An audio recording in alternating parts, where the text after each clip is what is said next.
Bíblia, estudar a Bíblia, estudar a Bíblia na escola dominical. Estudar a Bíblia, estudar a Bíblia. Meus queridos professores da escola dominical das Assembleias de Deus do campo de Ribeirão Preto, é com satisfação que eu quero cumprimentá-los com a paz do Senhor.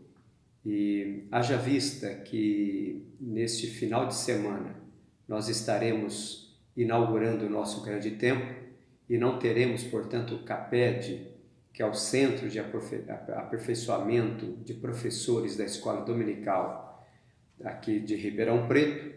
Eu gostaria de repassar aos amados irmãos, uma vez que teremos escola dominical no próximo domingo, algumas considerações a respeito da lição de número 8, que vai nos falar a respeito do lugar santíssimo. Talvez algumas pinceladas a respeito desta lição. Nós estudamos até agora a questão do pátio, entramos depois para o lugar santo, e esta lição de número 8 nos coloca dentro do lugar santíssimo.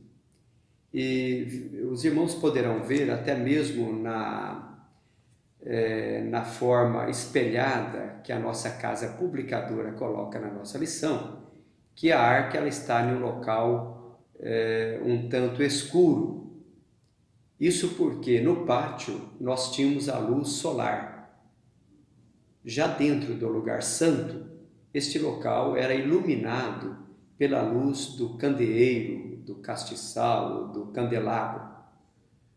Mas dentro do lugar santíssimo, que era separado através de um véu, não havia luz, nem solar e nem a luz do castiçal. Portanto, a arca ela ficava em um local escuro. Isso pode ser observado, por exemplo, no livro de Reis, o primeiro Reis, lá no capítulo de número 8 e o versículo de número 12, quando Salomão está para inaugurar o templo, ele faz algum comentário que nos leva a pensar a respeito disso. Diz assim o texto de 1 de Reis 8 e 12. Então disse Salomão: o Senhor disse que habitaria nas trevas. Isso de primeira mão pode até nos assustarmos, porque muitas das vezes para nós trevas está ligado ao pecado, a coisas escusas, mas não é o caso aqui presente.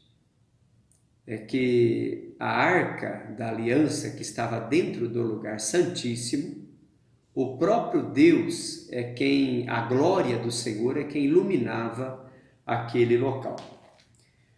Dito isso, meus amados, só apenas para pensarmos um pouco a questão do tabernáculo, mesmo que já foi bem explorado esse assunto, mas é interessante nós vermos como que termina o livro do Êxodo.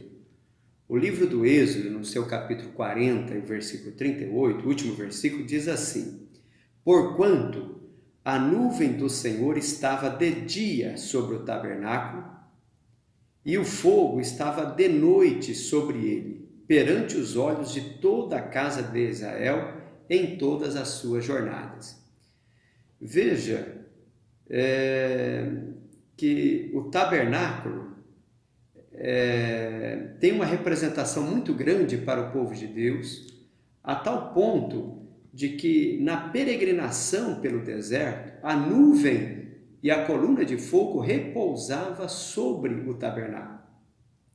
Esse tabernáculo, que como nós sabemos, tinha lá aproximadamente 25 metros de largura, por 50 metros de comprimento, isso levando em conta um côvado com aproximadamente 50 centímetros, é tão claro que isso pode variar de 44 a 50 centímetros.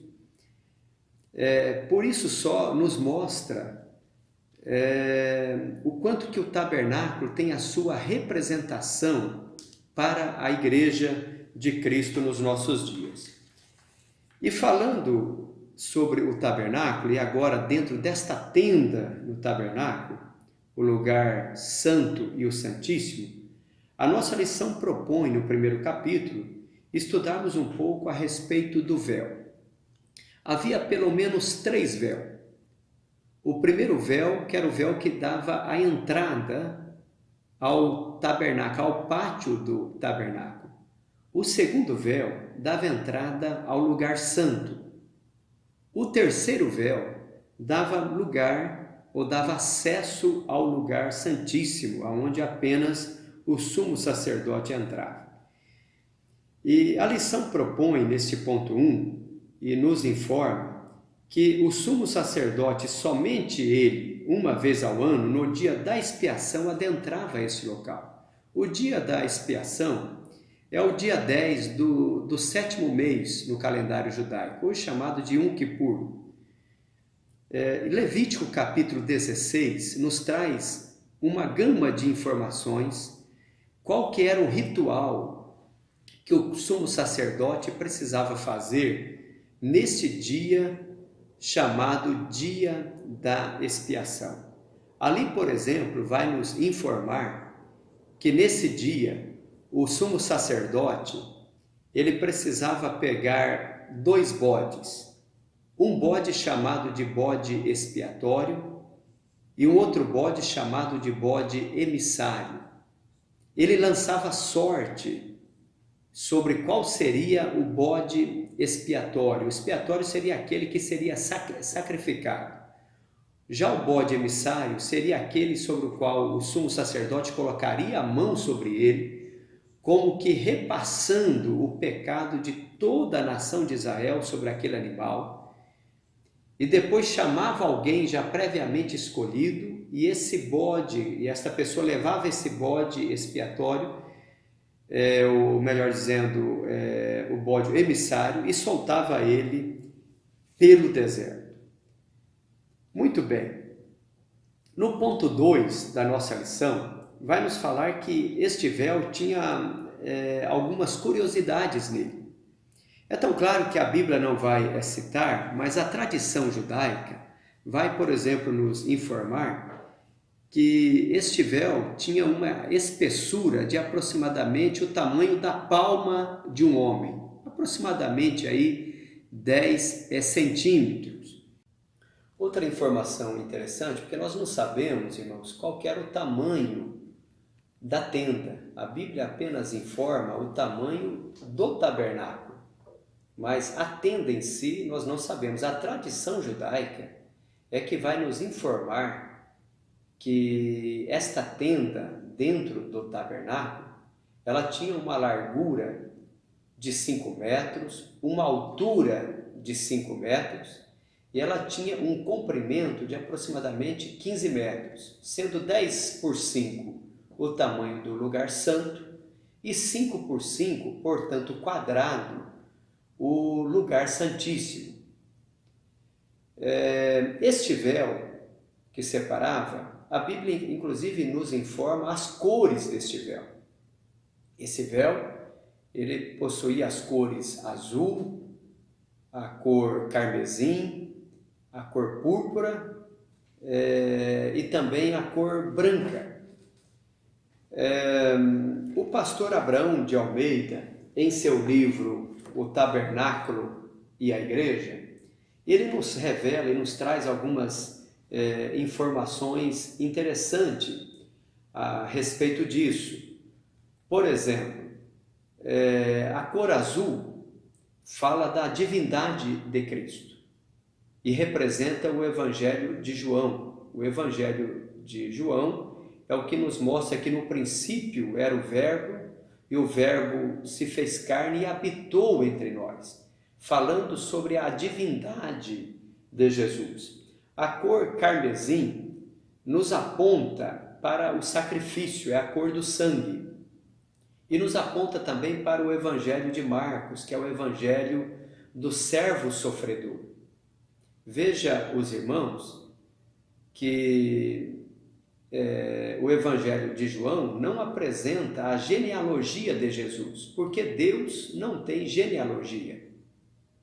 Também o Evangelho de Marcos não apresenta a genealogia de Jesus, porque um servo muito pouco se quer saber a respeito da sua genealogia. Mas quando nós vamos, por exemplo, para a cor púrpura, que é a cor da realeza, isso representa o Evangelho de Mateus. Um rei se faz necessário saber qual que é a sua descendência, e Mateus apresenta a descendência de Jesus. A cor branca, branco fala de pureza, fala de justiça. O branco representa o Evangelho de Lucas, que foi escrito para os gregos.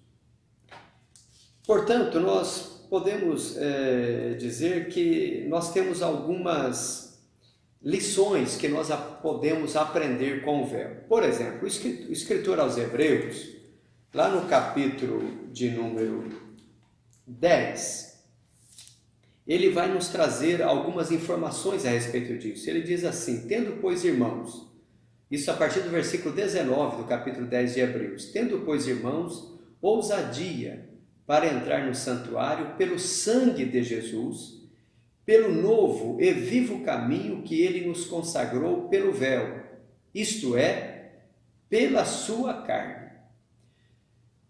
O escritor aos Hebreus nos informa que este véu, ele tipificava o corpo de Jesus, assim como aquele véu, no dia em que Jesus deu o brado na cruz do Calvário.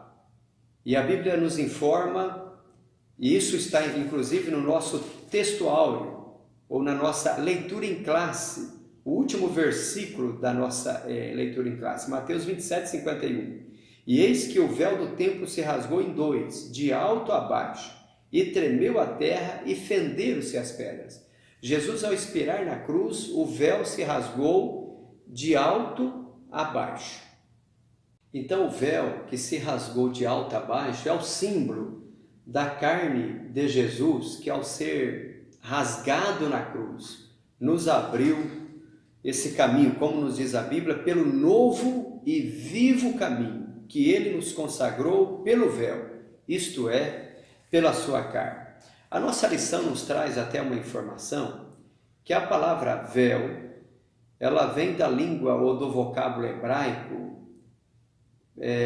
paroquete, ou segundo alguns se pronuncia parorrete, que significa justamente isso, separar. Então este véu ele tinha a função de separar o lugar santo do lugar santíssimo.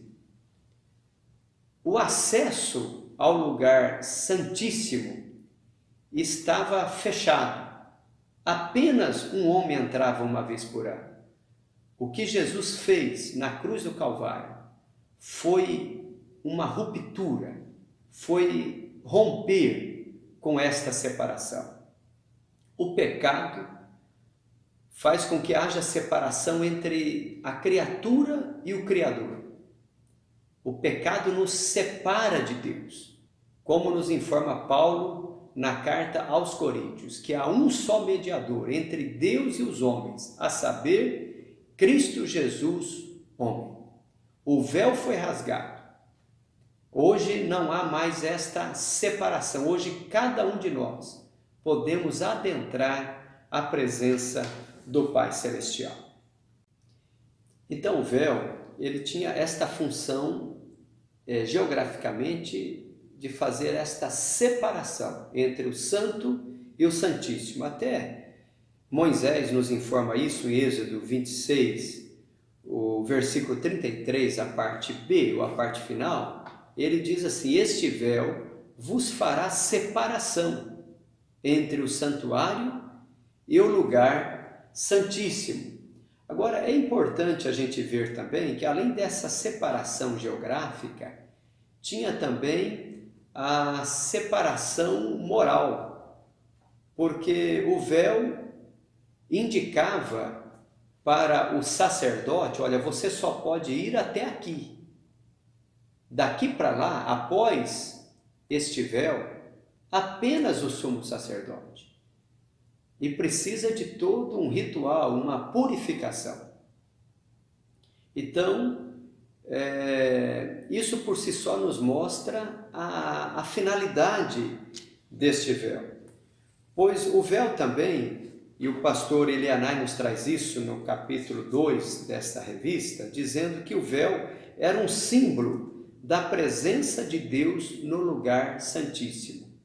Pois após o véu estaria a Arca da Aliança, que é até o assunto do domingo posterior, onde vamos percorrermos mais a respeito deste objeto, talvez não, o mais importante que havia dentro do tabernáculo, a chamada Arca da Aliança. Então o véu era um símbolo da presença de Deus no lugar santíssimo. O véu também indicava o caminho para a presença de Deus. O sacerdote que entrava diariamente ao lugar santo, ele sabia que após aquele véu havia algo muito especial. Havia algo que indicava o caminho para chegar até a presença de Deus. E trazendo isso para os nossos dias, ou para a nossa realidade cristã, Jesus é o caminho que nos conduz ao Pai. Ele mesmo disse: ninguém pode vir ao Pai se não for por mim. A obra expiatória de Jesus, portanto, é o único meio que nós temos, ou que o homem tem, para se chegar a Deus. No capítulo 3 desta lição, vai nos informar como era, então, o lugar santíssimo. A nossa leitura em classe vai nos informar sobre o tipo de madeira que foi usado para fazer as 4 colunas das quais o véu era pendurado. Essas 4 colunas foram feitas de madeira de cetim. Interessante que a arca também da aliança foi feita com esta mesma madeira de cetim ou de acácia, conforme a tradução. E esta é uma madeira interessante, porque ela é uma madeira extremamente durável, ela é super resistente, mas ao mesmo tempo ela é flexível.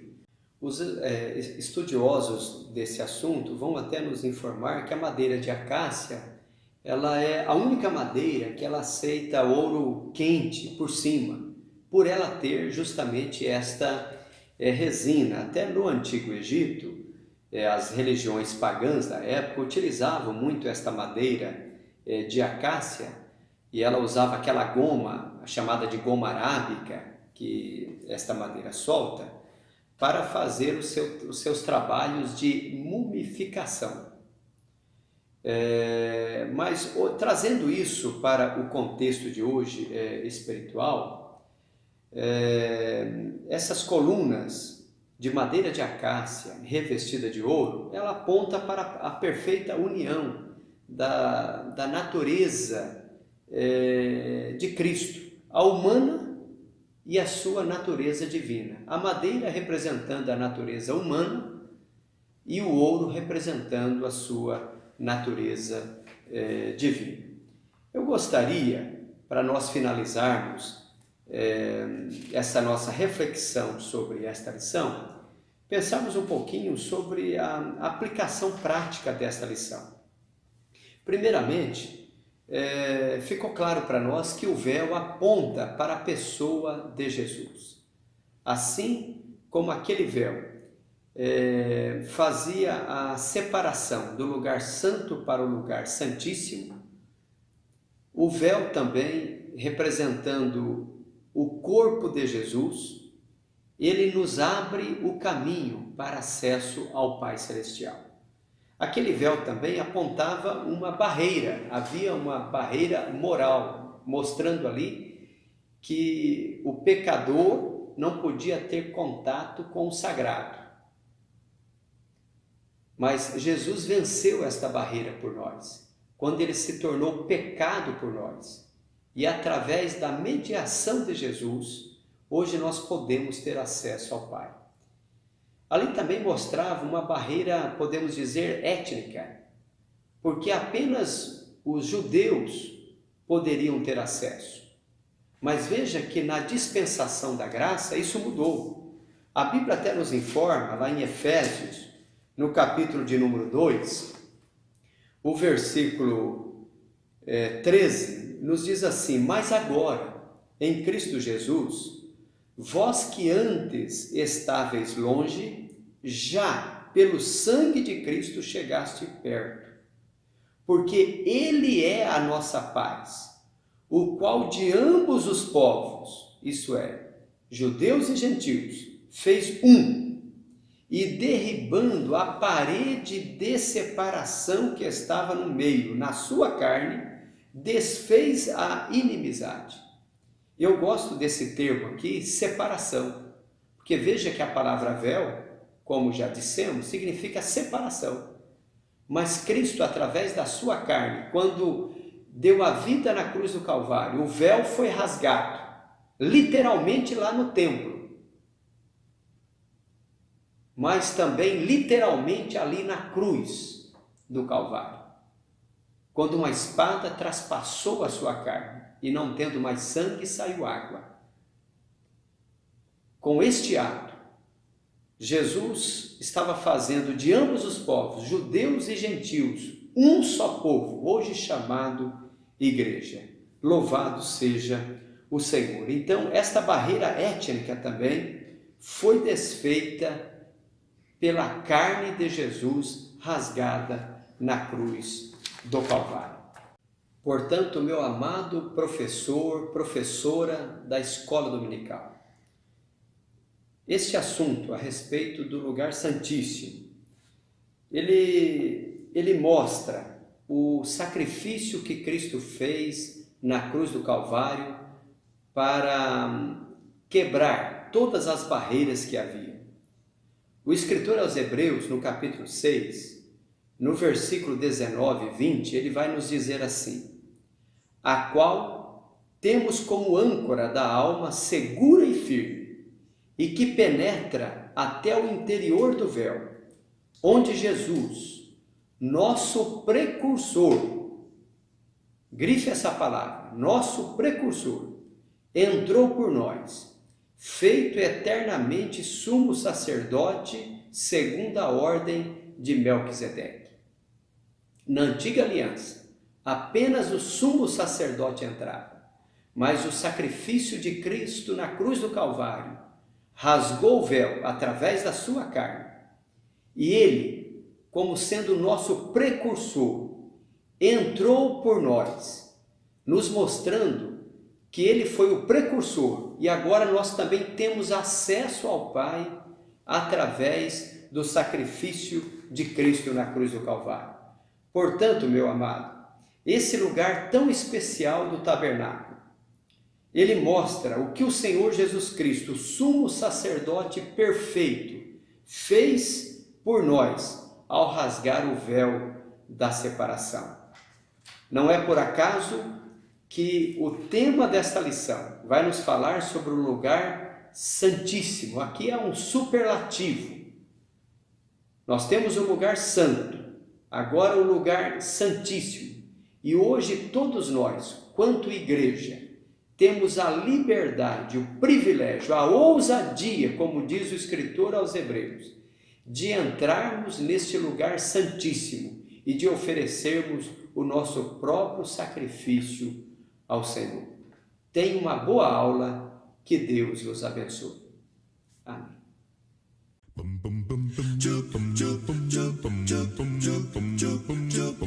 Estudar a Bíblia, estudar a